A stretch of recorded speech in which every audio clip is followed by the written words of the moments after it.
Hi, so we're continuing looking at the history of art. We just explored a couple of examples of primordial couples.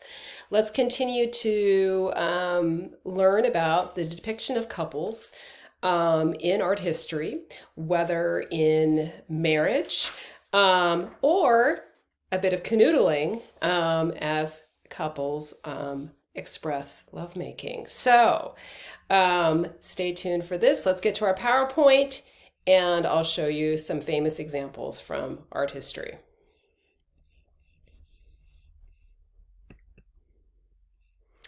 All right, let me take my image away here so you can see the entire artwork. Let's talk about Jan van Eyck again. I recently mentioned him in regard to a famous double-decker altarpiece, the Ghent altarpiece. But his other famous painting from the early Northern Renaissance is called Wedding Portrait. Sometimes it's known as the Arnold Feeney Wedding Portrait, painted in Flanders in 1434. As I mentioned, not all that was painted in the Renaissance was religious or biblical. Here we see a portrait of likely two real people from the 15th century. This is probably indeed a wedding portrait showing the couple hand in hand taking their vows. Mr. Arnold Feeney on the left in the top hat worked in finance. He was Italian by birth, but came to this part of Northern Europe where there was a strong banking industry. There he likely took a new wife, and you can see them standing in a room of their home with domestic elements like a canopy bed, a chandelier, a pet dog, but all of it actually, many of the ingredients are peppered with symbolism. Does any of you have any idea about what a dog is associated with? Yes, dogs are associated with the character trait of fidelity and or loyalty, which can certainly be critical qualities in a good, healthy marriage. If you look up above here, there is only one candle burning in the chandelier, and that is supposed to represent the all-seeing eye of God, a reminder for the young couple to live a sin-free life and to be good Christians. If you look on the left below the window, you'll see various round objects. Those are oranges.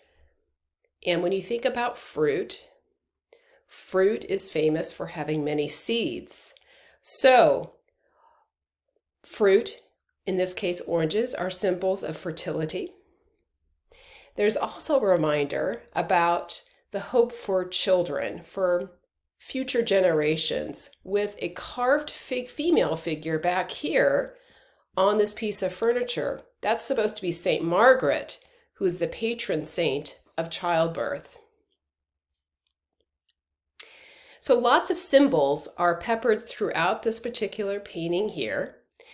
But although the soon-to-be Mrs. Arnold Feeney seems to be a few months along in pregnancy, this is really not meant to show that. It's really showing the fashion of the day, the high belted waistline of these mostly woolen fabric garments that they wore at this point in time, with their many pleats and of course lots of details like fur trim on both her wedding outfit and her spouse's, that conveys status as well.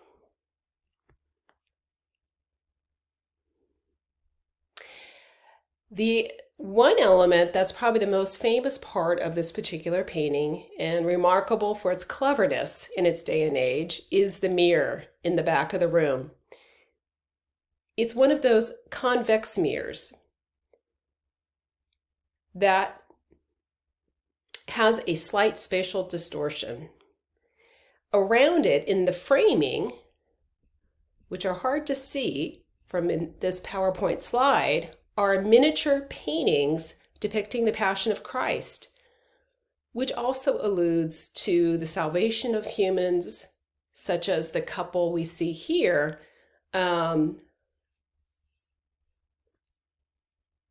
as Christ's sacrifice for mankind's sins and redemption. But in the mirror itself, you do see a reflection, not only of Mr. and Mrs. Arnold Feeney, but likely the artist has included his own reflection in that mirror as if he is bearing witness to this marriage. And he's even included in the writing on the wall in a very beautiful calligraphy the following statement: Jan van Eyck was here. It's not unlike the witnesses that sign a marriage license when you get married nowadays.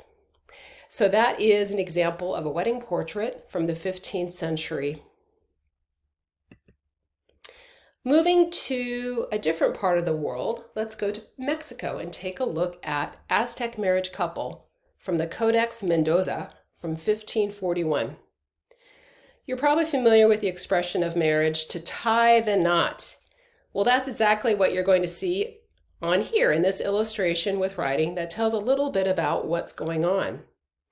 A bride is seen kneeling on the mat on the left. Here she is. And she would have just arrived to the groom's house. He's on her right, carried on the back of the matchmaker. She would have been powdered with yellow earth and wore red feathers for decoration. In front of the family hearth, which you can see in the upper center,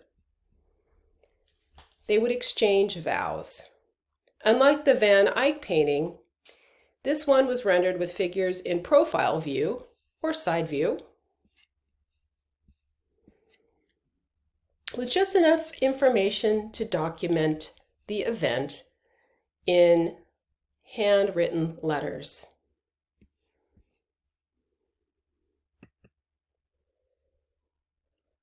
Moving into the realm of perhaps the PG-13 variety, we have additional representations of art around the world that represents lovemaking. On the left, we have something from the Roman Empire, oil lamp with love-making scene from the 1st century BCE. It's a vessel that's served as a light fixture of sorts, like a sconce, made of ceramic.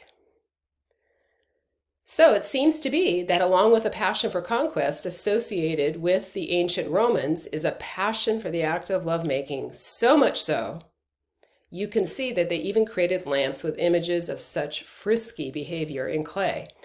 I think even in our modern world, this would be a bit much for interior decor, but also it does reflect the Romans' comfort with erotica as well.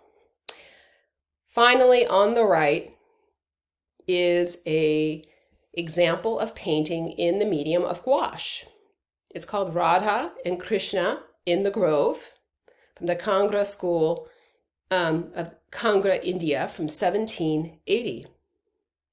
This is a large part of a body of work painted from northern India called miniatures, as they are relatively small. This one, for example, only measures about 5 inches by 7 inches.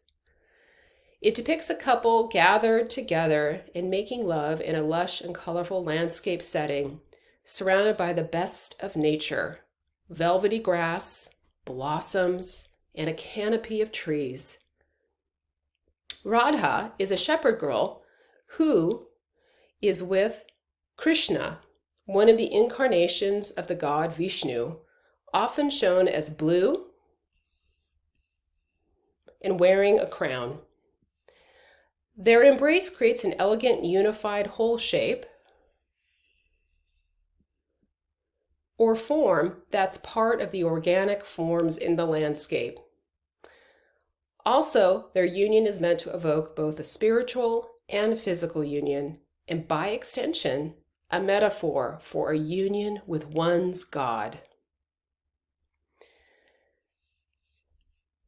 That concludes our examination of a few famous couples in history, whether through the depiction of marriage or lovemaking, and their many meanings for their audiences.